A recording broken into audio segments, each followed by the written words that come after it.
Hey everyone, I'm Andy Raffel from eTeknix.com and today we're looking at a soundbar. Now this is the creative BlasterX Katana. Now typically soundbars are aimed more at kind of living room and movie environments, whereas this one's actually gaming orientated. Now typically when you think of audio for a PC, you're going to be thinking headsets or just conventional 2.0 or 2.1 speakers. So it's going to be a bit different, so let's see how the Katana holds up, shall we? The Katana is a typical soundbar in terms of design, shape and size. It's maybe a little bit smaller than a conventional soundbar, but these are typically aimed at living rooms with huge TVs. For a monitor, this definitely fits the bill. It's angled a bit like a katana sword, which is definitely where it gets its name from. It's aimed to fit underneath a monitor with an extra slim design, and in fact it's actually billed as the world's first true under-monitor audio system. It's 600mm wide by 79mm deep and is 60mm high, and it only weighs in at 1.5 kilograms. This is, as we said, smaller than a conventional soundbar, maybe a little bit more compact, but it fits in nicely with any monitor setup. It has a brushed aluminium finish on the surface, which looks premium and stylish, and is designed to deaden unpleasant vibrations. The top is angled slightly upwards so that the front speakers always face towards your head. It does sit on some raised feet, which does help to dampen the vibrations against surfaces, especially when you're cranking that volume way up. On the top it does have some up-firing speakers which point slightly away from you. There is some subtle branding with a Sound BlasterX plaque on the top situated in the middle of the unit. It's a nice classy way of branding the product and isn't too over the top.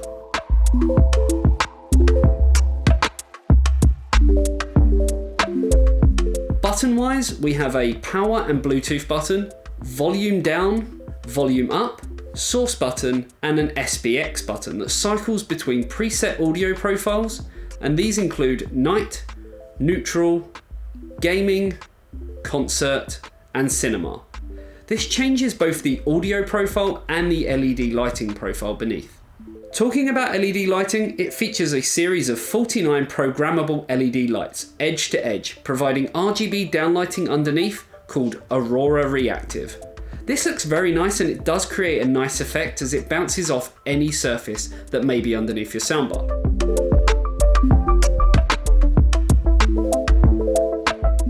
The standard patterns include blue, wave ice blue, wave rainbow, solo orange, aurora, and of course you can turn the lights off.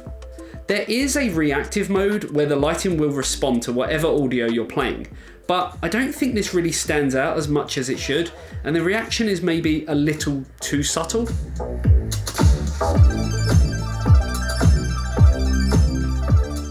It's worth noting that the LED lighting on here is fully programmable RGB, which means that it can be customized using the Creative Sound Blaster Connect software. In here you can change the speed, the colour, up to 16.8 million of them, and of course the direction of the lighting. Once you do all of this, you can save the changes as new custom profiles. The Creative Sound Blaster Connect software also gives you access to Sound Blaster's BlasterX acoustic engine. Here we have access to a full EQ, which can be customised and saved on a per game or per app basis.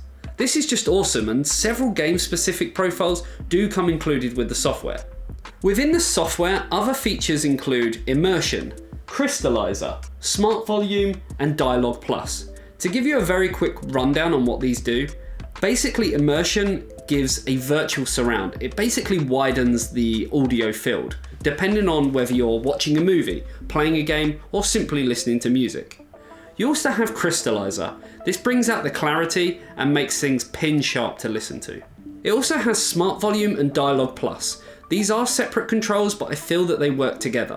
One intelligently minimises abrupt volume changes by adjusting the loudness of your audio playback, while Dialogue Plus enhances voices in music and movies.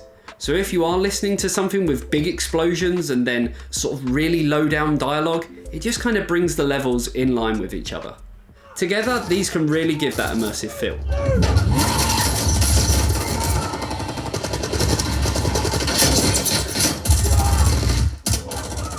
Another really cool feature comes down to Dolby Digital. There's a dedicated tab for this. What this allows you to do is control the dynamic range. So this just gives you another little bit of control over the full audio feel. Lastly, in terms of tweaks, there is something that you can do to your own voice if you're in game.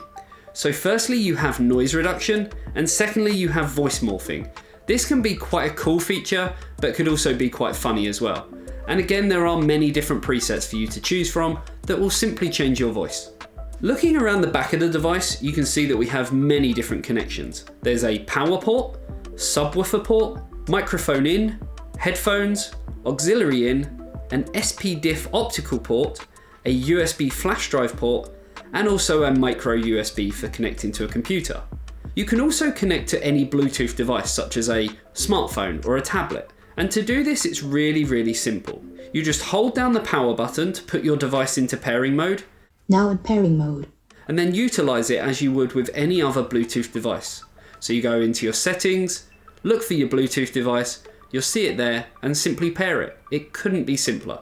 The Katana is very robust and has a very heavy build quality to it.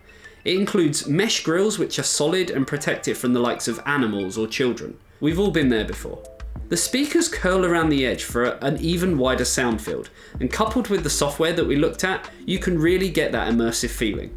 Sound Blaster advertise it as having a tri-amplified one-piece design for uncompromised, clear, well-balanced room-filling audio. To facilitate this, Sound Blaster use a DSP-powered 5-driver design. The two top speakers on the bar are up-firing mid-bass and have 2.5-inch drivers, and the two front speakers hidden behind the grille are two high excursion tweeters with 1.34-inch drivers. Completing the set, there is also a long throw subwoofer provided with a 5.25-inch driver.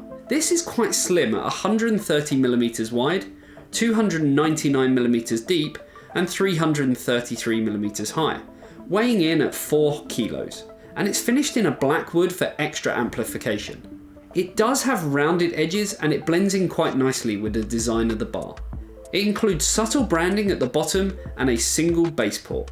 The Katana also comes with a small and lightweight remote that has the usual buttons you'd expect to find, like source buttons, a display button, LED button, volume buttons, play pause buttons, and power and mute, along with some directional buttons for navigating between options, and of course a bass control button so you can really ramp it up.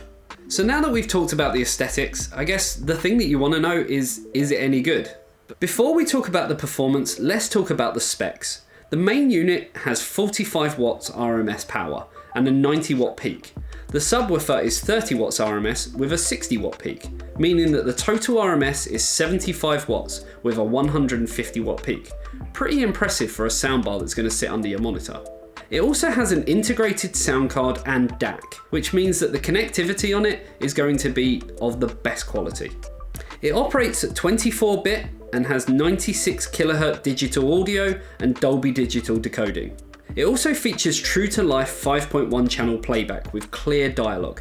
So specs and all that jargon to one side, the main thing you want to know is, well, what does it sound like?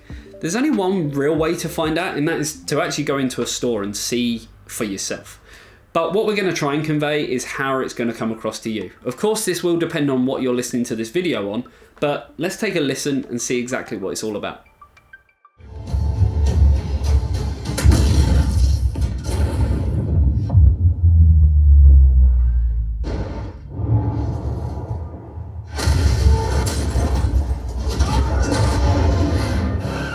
So as I said, it is hard to convey exactly how this sounds without, well, physically being in front of it.